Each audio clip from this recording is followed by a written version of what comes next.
Na sa kabila ng lahat, handa natin ibigay yung ating buhay sa Kanya, handa tayong pagbabay sa Kanya, handa tayong maglingkod sa Kanya, at handa tayong sumunod sa Kanya. Kahit na ano ang mangyari. Amen? Amen. So ngayon po, meron pong pagbabagong konti lang po. So mamaya po, pag tayo nakinig ng salita ng Panginoon, hinihiling po, wala mo ng phone, kasi 30 minutes lang po ito. So walang phone, kailangan nakafocus tayong lahat dahil kita-kita po tayo sa screen. Kasi kung Zoom, kita tayo kung ano yung mga ginagawa natin, kita kung tayo nagkukwentuhan, basta kita lahat. So yun po hinihiling po, sa 30 minutes, kailangan nakafocus tayo doon sa ating speaker. Okay lang ba? Okay. So ngayon po, dadapot at meron po tayong isang special na gagawin. Ito po ay yung ating pagbabahagi ng pag-update ng para sa Panginoon. So itaas po natin yung ating dalawang kamay. Dalawang kamay. Diba? Kaliwa at kanan. At sabi po, ang kanan ay para sa pagbibigay at ang kaliwa ay sa pagtanggap. So diba napakabuti ng Panginoon?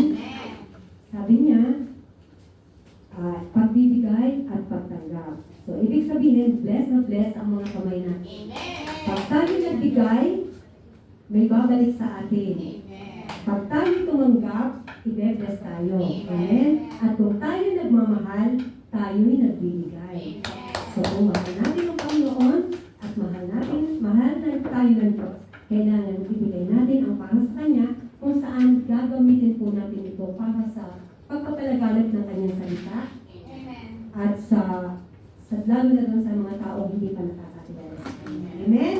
So, pag magbigay tayo ng pusang loob at hindi tayo magbibigay. Amen? Okay. So, happy giving po.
Ating nag-opening, o Diyos na mapagpala at masabagay sa lahat, pinupuli ka namin at pinasasalamatan sa pagbibigay mo po sa amin ng kasiyahing ibalik ang nararapat para sa iyo. At narito po, Panginoon, iniaalay namin ang buong puso at sa pagkakambang namin binibigay sa iyo ang aming nakayanan sa araw na ito.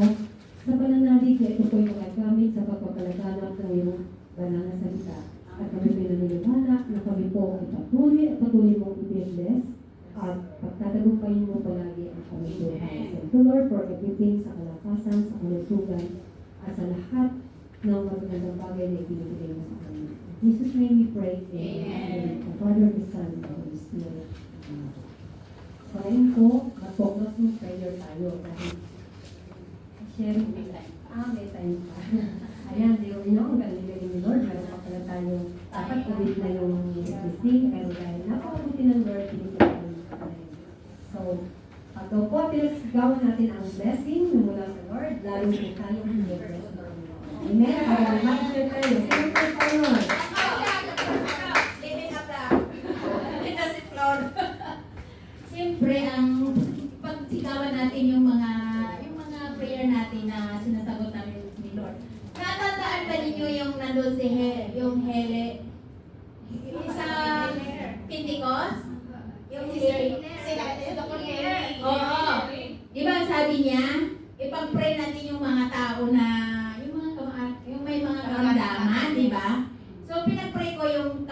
ko kasi sabi kasi ng doktor, operahan daw yung mata niya.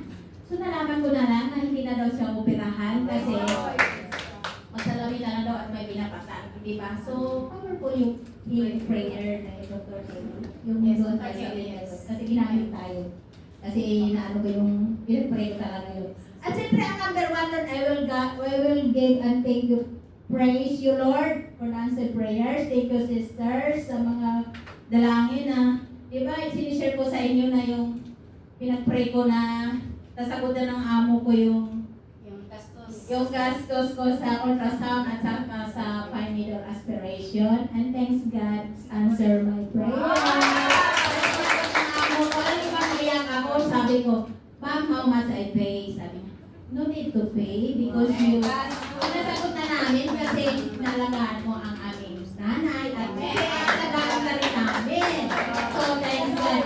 At inamin ko na rin na magiging normal result. Amen. No answer. Amen. So, kasi nga, kaya nga ako sinicheck yung aking bukol dito sa ilalim kasi check yung kung gano'ng cancerous. Biopsyon. Kaya yun, kaya inamin ko na normal result. Amen. Thank you, Lord. Sabi nga kung ano yung pinag-pray natin, basta nagano sa ating puso, pagkaloob ng Panginoon. Amen. Amen. Sino pa ang sunod? Wala pa. Sister Helen. Napagkait natin ngayon. Sister Shelo, libre ang kanilang ice cream next week. I just wanna praise and thanks God. Kasi yung Sunday, di ba, parang ang ano ko, ang bigat ng katawan ko. Pag uwi ko, paano na po, may lagnat na pala ako. Kasi lumalabas sa ano ko, ang init na. Tapos parang, di ba, parang sabi ko nga, di ba, nung nag-practice tayo, parang ang bigat ng aking, ano, yung aking pakaramdam, yung pala nga, may sipon na, ng Monday, nagkasipon at tubo na ako. Tapos pinipilit ako ng mga amo ko na magpa-doktor. Ako yung ayaw. Tapos, another following day, ayaw na naman. Pilit na pilit ako lang yung ayaw. Pero, kinausap ako ng anak ng ano na magpa-doktor ka na para sa, kasi yung lola at lolo yung kasama ko. Kasi akala nila baka may virus ako. Ay, nagpumayag na lang. Pero paano na ako, sabi ko. Kasi alam ko ng katawan ko na ano eh, na yung ano, yung okay na ako kasi uminom naman ako ng gamot. May gamot naman sila sa upo sa kasipot. Ayun. Thanks God kasi napakabait ng amo ko. Kasi napaka ano, every time, are you okay? Wala po akong ginawa kundi matulog na matulog. 4 days sa bahay, wala pa akong ginawa. Ay sila sa labas, ganyan. Kaya thank you Lord, napakabuti mo at bait ang mga amo ko. Next. Wala na yata. Wala na. Ayun mo, mag-share. Ako mag-share kasi kahapon. Huwag kayong alala kasi may time pa tayo. Kaya i-share niyo yung blessing Inyo. So, I just want to praise and thank the Lord. Kasi akala ko na wala na naman ang aking ID. Bali pang 5 ko nang wala. Hindi rin ako mapakali sa pamamasyal namin kahapon sa Senjen. Kasi Eh, puto. Senjen, alam naman si Amo. Porque mag-visa ako, alam. Sana, kung sa immigration na, where's your ID, Cheche? Wala sa akin. Naku, sabi ko, alam mo, hindi naman ako nag-aalala, kaya lang, talagang ang alam ko, kasama ng passport ko yung ID ko kasi kagabi talaga nagpirma na ako. Talagang pinrepare ko na yung form para hindi ako nasa immigration na wala ang ID ko. Paano ba yan? Sabi ko ng ganyan. Buti na lang, kasama may Xerox copy ako kasi dala-dala ko yun pag namamalengke ako, hindi ko dinadala kasi nga pang-5 ng wala yung ID sa akin. Ay, Diyos ko, hindi ako mapakali, hindi rin ako, hindi ko malasahan yung kinakain ko masarap kasi nga iniisip ko 380 na naman, Lord, sabi ko. Ang mahal ng papalit eh, 380 na naman. Sabi ko, ano ba yan? Sabi ko, tapos, nag-aalanganin din ako yung pagpasok ko na naman dito kasi kailangan, yun ang tinitignan nila, ID eh. Kaya, hindi ko ma-feel yung view. Ang ganda, Cheche, mag-picture ka, picture. Sabi, oo, sabi ko kay Brenda. Kaya lang, praise the Lord, nilid ako ng Holy Spirit na kalkalin yung bag ko. Sabi ko, Lord, ayoko nang magpapalit. Sabi ko, praise the Lord, kasi nandun lang nahulog dun sa pad ko, hindi dun sa pounds Sa ko. pounds. Oo, sa pounds ko na lagay ng mga kwento. Thank you Lord, hindi na ako magpapalit ulit ng baby. Uy, talaga Sabi ko, naman. bro, sabi ko, bakit ganun? Thank you Lord. Kanya pabuti ang Panginoon para sa mga mundo. Amen? Hindi niya talaga pinababayaan sa kahit anong aspeto ng buhay. Kahit sino bagay, ay hindi po tayo pababayaan ng Panginoon. Sino pa? Oh, sige. Ayan.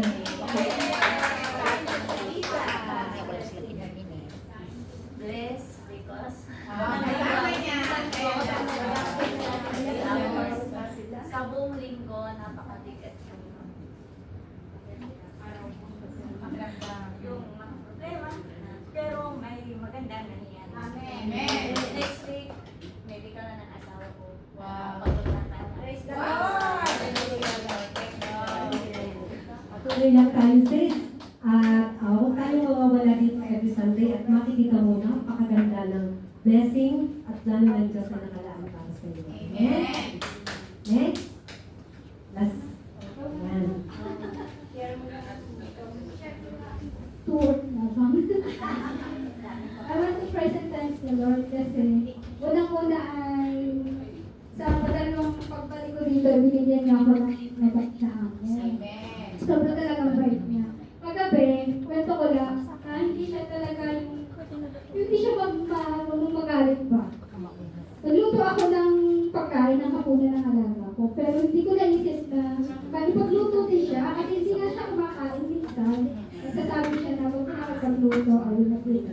Pero kagabi, hindi talaga, hindi mo siya nagsabi sa akin, huwag mo siya ipagluto, pero may pagkain naman siya sa ref, kaya naisip ko lang, hindi ko siya papaluto ng alaga. Nagluto na ako para sa alaga ko, sa akin hindi rin ako nagluto. Tapos mamaya, may nag-order naman, may delivery naman, pero ano lang siya karne. Tinanong niya ako, hindi ko formal, sabi niya, siguro na ako, okay. Siguro inisip niya baka may gulay, or may lulutang gulay, or may konting kanin, kasi karne lang. Wala naman siyang, it's okay, okay. Ganun lang siya, super fine talaga. Thank you, Lord. Tapos, yung pagpunta namin ng China, ano lang, nakakapagod pala yung walang ginagawa. Sinusunod ko lang sa halaga, nakapusang sobrang bait talaga, Lord. Talaga walang nakakapagod. Thank you, Lord.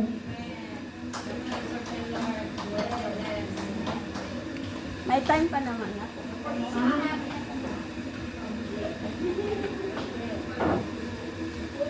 Sana all. Ako naman pagod sa trabaho dahil stay talaga yung mga anak ko, lalo na talaga. Galing sila ng China, pagdating nila, inubuhi ng silang mag-asawa. Lalong nandyan sila, hindi sila umaalis. Sabi ko, Crystal, kasi binibigyan pa nila ako ng lakas. Patience ba na nandyan sila lagi. So, masalamat po kay Lord. Pag-ulit pasalamat kay Lord kasi binibigyan niya ako ng control. Lord, sa mga blessings, sa strength,